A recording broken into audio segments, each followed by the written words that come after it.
Despite the rain right now, we've had a very good day. It was a beautiful day in the morning, sunshine, no midges. We had a busy day with visitors because we had Durness Primary School in the morning and Kinlochberry Primary School in the afternoon.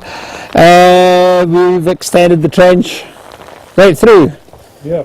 So basically what's happened in here is we've taken out all the rubble which have been used to level up the floor. So what you're looking at in the trench here is the original floor surface. We've still got quite a bit of cleaning up to do, but we'll do that in the morning and get some photographs taken. But the one interesting thing that's really come out is just down in front of me here, where there's bits and pieces of stone, and it's really an edge to the floor on this side. So that's a real good indication that we've got an internal partition here. Bervie primary school kids were digging for us in the garden, just out here, and doing a wee bit of troweling for us, digging through some of the topsoil in the garden. And one of the boys found this, which is a beautiful little arrowhead. It looks like it's made out of some sort of black chert, maybe. I'm not entirely sure. And we think just at the moment, and this is without any reference to any works on the subject, but we think it may be late Neolithic, maybe. It's a wee bit hard for us to say just at the moment, but a beautiful find, but possibly indicating the use of this site in the prehistoric period, which is something we'd hoped to, but didn't expect to find. Nothing in school. No, very good. That was very exciting. And the child who found it thought they'd found a bit of slate. Which fits with piling a big load of stone down in the coal. In some ways, I wonder about this.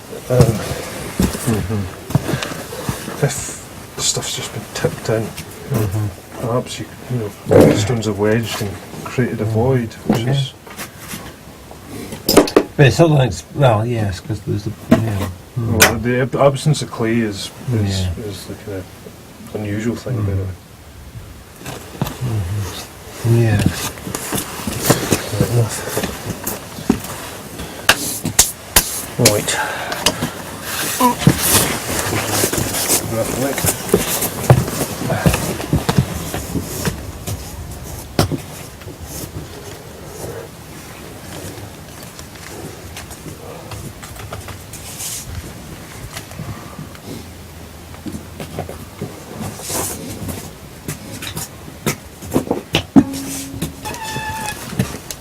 Oh, Christ.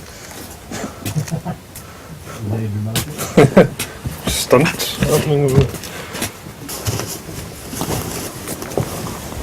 Okay, at the end of day 7, the day that we got eaten alive by midges, we've had an interesting tale of floors today, I think. Yeah, things have got a wee bit complicated, but it's one of these things with archaeology. Very often you start digging down and things appear which you don't expect to appear. So really what we've got in this side of the building, we've got 3 visible floor layers now.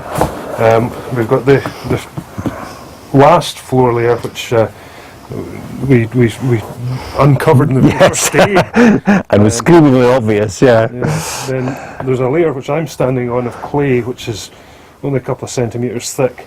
And just below that, it's been removed from here. Above these stones was another layer. And in amongst that we've found various bits and pieces which look as if they might be to do with the school. We've got a stylus from for writing and slates, which is along with our ink bottles. Yes, very good. A good school find. Clear pointer towards school. There's a slightly more complex thing going on with the building construction as a whole, and I think that's what we're starting to get to at this end of the trench. And that's what these stones are doing, and I think that's to do with the slope of the ground here. So basically you've got higher ground at the east end of the building, and then at this end, because the ground's sloped away, they've brought in a bunch of stones and dumped them in here just to raise the floor level.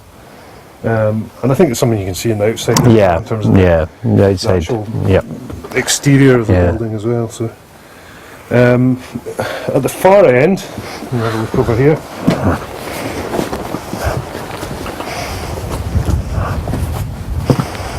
Yeah, I think things over here are a wee bit less clear just at the moment, but it definitely looks like we've still got 3 floor layers. We've got what might have been the timber floor, which is just above where I'm standing.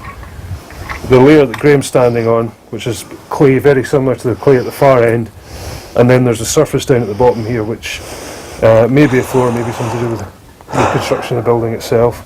But there's some complex stuff going on here, and it seems to involve this division, this internal wall, which we've dug out, and it's a channel filled with stones. So I suspect these stones were packed in to support timbers.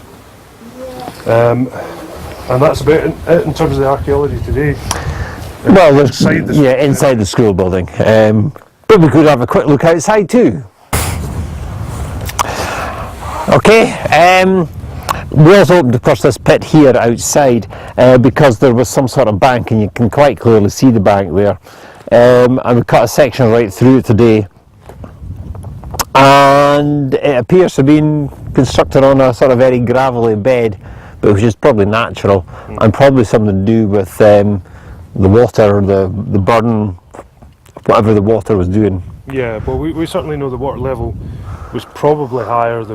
We know there was a bigger bridge across the river here, or across the stream, and this bank you can see behind us is a later addition probably. It's been canalised, turned into a little drainage ditch, which is quite deep, so there's quite a lot of water running through it. But what this may be is this bank in the trench here may be an attempt to stop the water from inundating this part of the site.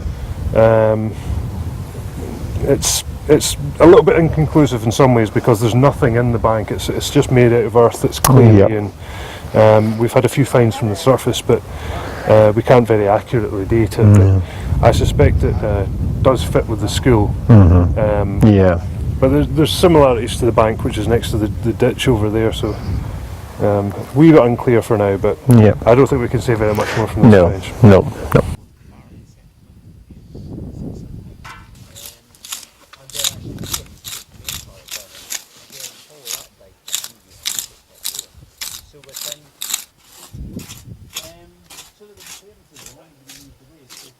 Take it all off, we'll take it, clean it all up again, but maybe if we just take the